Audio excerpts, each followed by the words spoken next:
In step 2.2, we learn the short sound of the vowel E and the sounds of the consonants F, G, and H.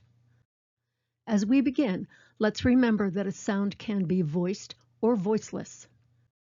Vowels are always voiced, but consonants can be either voiced or voiceless.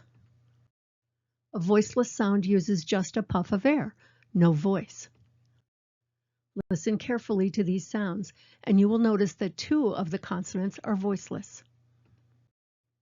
Voiceless consonants are harder to hear because the only sound is air. Listen closely so that you can copy the sound correctly. The letter E is for the sound E, as in egg. The letter F is for the sound F, as in fan. The letter G is for the sound G, as in gum. The letter H is for the sound H, as in hat. Could you tell that the consonants F and H have voiceless sounds? The consonant G is voiced.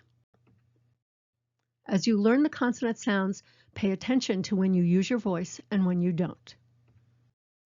Now, let's review the sounds from this lesson and the last one.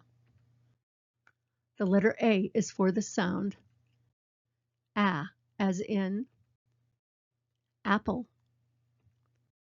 The letter B is for the sound B, as in bell.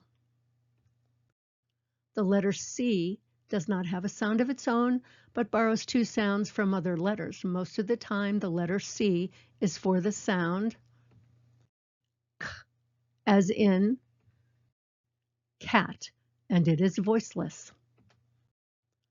The letter D is for the sound D, as in dog. The letter E is for the sound E, as in egg.